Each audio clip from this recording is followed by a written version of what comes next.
प्रिय विद्यार्थियों, आज फिर हम दुरुश्वावनी नाटक के प्रथम अंक के कुछ गद्यांशों की व्याख्या करते हैं। आज का हमारा पहला गद्यांश है, इसे छोड़ दो कुमार। यहाँ पर एक वही नपुंसक तो नहीं है, बहुत से लोगों में से किसको किसको निकालोगे।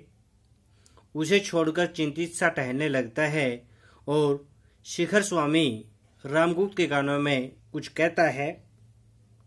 इसमें कठिन शब्द है नपुंसक। नपुंसक होता है हिजड़ा। उसके बाद हम प्रसंग की बात करते हैं। प्रसंग प्रस्तुत पद गद्यांश हमारे हिंदी की पाठ्य पुस्तक ऐतिहासिक नाटक दुरुश्वावनी के प्रथम अंक से लिया गया है। इसके लेखक श्री जयशंकर प्रसाद जी हैं। जयशंकर प्रसाद जी ने इस ऐतिहासिक नाटक में महिलाओं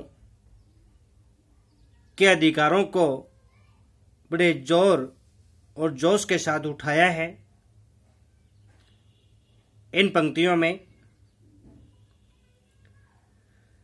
दुरुश्वावनी चंद्रगुप्त से कहती है कि दुरुश्वावनी हिजड़े के माध्यम से रामगुप्त और शिखर स्वामी को नपुंसक करार देते हुए चंद्रगुप्त से कहती है कि वह उस हिजड़े को छोड़ दे, क्योंकि यहाँ पर इस समय एक वही हिजड़ा नहीं बल्कि और भी बहुत से अर्थात रामगुप्त व शिखर स्वामी जैसे हिजड़े भी मौजूद है।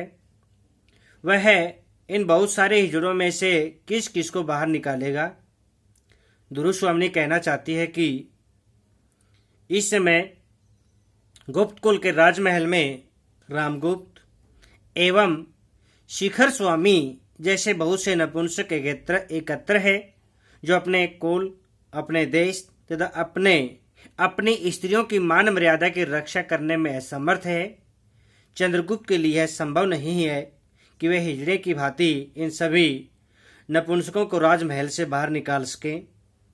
भावार्थ, दुरुश्वावनी ने रामगुप्त व शिखर स्वामी को हिजड़ा कहा है। भाषा सहज एवं सरल है। साहित्यिक खड़ी बोली का प्रयोग किया गया है। तत्सम शब्दावली है।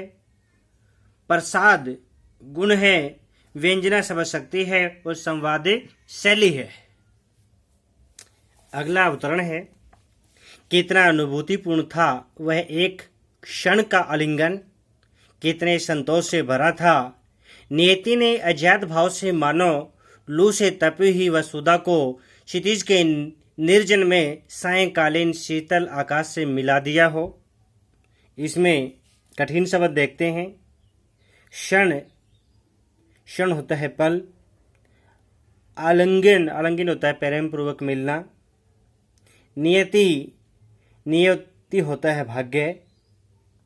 अज्ञात का होता है जिसका पता न हो। लू होती है गर्म हवा। वसुधा होती है धरती और क्षितिज होती है वह स्थान जहाँ पर धरती और आकाश मिलते हुए दिखाई देते हैं। निर्जन होता है सुनसान।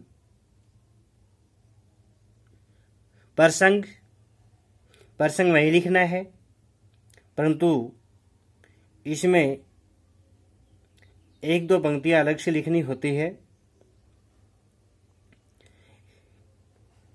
वह हमने इसी में छटाई करके लिखनी है।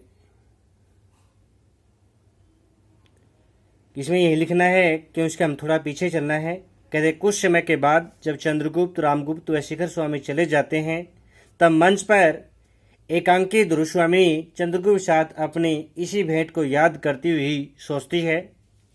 दुरुश्वावनी सोचती है कि चंद्रगुप्त के साथ उसका प्रेम पूर्वक परस्पर मिलना अत्यधिक अनुभूतिपूर्ण था तथा उससे उसे सेम संतोष की प्राप्ति हुई उसे ऐसा लग रहा था मानो उसके भाग्य ने अनजाने में ही गर्म हवा अर्थात रामगुप्त के कठोर और दुर्भावनापूर्ण व्यवहार की अग्नि में जल रही धरती अर्थात उसे चंद्रगुप्त ने उसी प्रकार मिला दिया हो जैसे सुनसान क्षितिज पर धरती शीतल आकाश से मिल जाया करती है।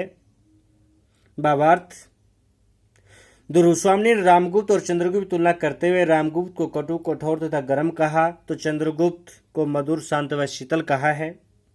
भाषा सहज एवं सरल है, साहित्यिक खड़ी बोली का प्रयोग किया है, तत्सम शब्दावली है, प्रसाद गुण है, व्यंजना शब्द शक्ति है और अनुभूतिपूर्वक बिंब का प्रयोग है, संवाद शैली का प्रयोग है। उसके बाद अगले गद्यांश की ओर जाते हैं। कुमार, यह मृत्यु और निर्वासन का सुख तुम अकेले ही लोगे, ऐसा नहीं हो सकता। राजा की इच्छा क्या है यह जानते हो, मुझसे और तुमसे एक साथ ही छुटकारा, तो फिर वहीं क्यों न हो, हम दोनों ही चलेंगे। मृत्यु के गह्वर में प्रवेश करते समय मैं भी तुम्हारी ज्योति बनकर बुझ जाने की कामना रखती हूँ।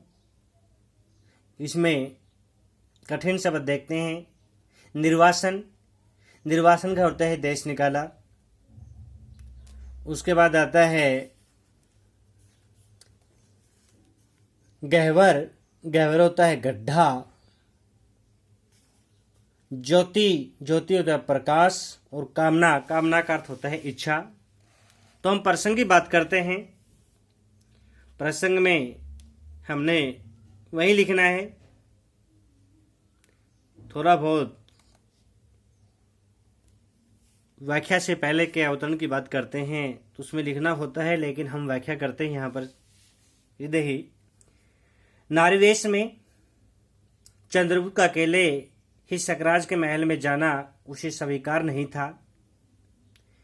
मृत्यु और निर्वासन का सुख वह अकेले नहीं ले सकते थे। राजा रामगुप्त तो वैसे भी यह चाहते हैं कि उनका पीछा दोनों से एक साथ छूट जाए। न चंद्रगुप्त बचें और न दुर्वामिनी। यदि वे ऐसा चाहते थे तो वे इकट्ठे ही वहां चलते हैं। मृत्यु के गड्ढे में प्रवेश करते समय वह उनकी रोशनी बनकर बुझ जाने की इच्छा रखती थी। इस जन्म में ही नहीं, अगले जीवन में भी उसका साथ पाना चाहती थी। चंद्रगुप्त को नारी वेश में तैयार देख व्यंग्यपूर्ण स्वर में वह उसे सहचरी कहकर संबोधित करती है और चाहती है कि सकराज के महल में दुर्वामनी वास्तव में ही दुर्वामनी के वेश में चंद्रगुप्त को यदि न देखे तो उसका वहां ऐसे जाना किसी काम का नहीं। तो इस गद्यांश में का भावार्थ यह निकलता है, दुर्वामनी का जो प्रेम भाव है वह चंद्रगुप्त के प्रति उजागर हुआ है।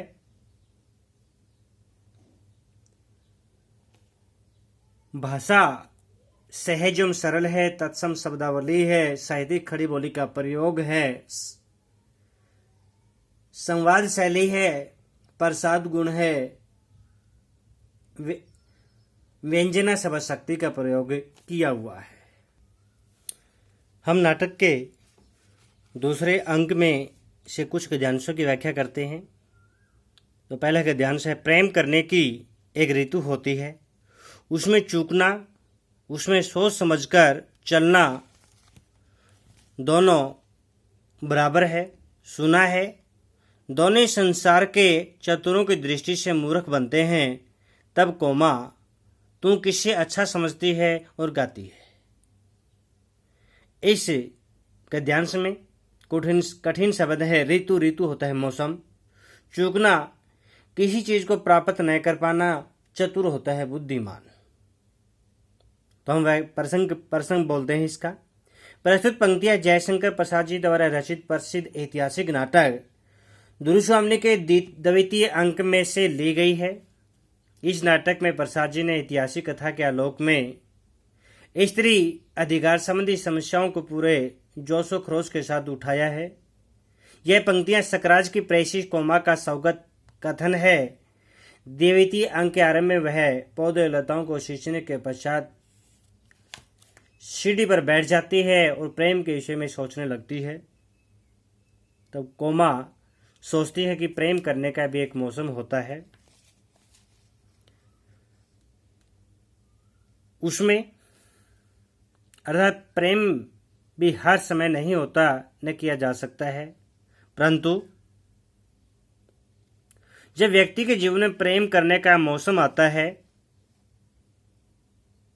और यदि वह किसी से प्रेम करने में चूक जाता है,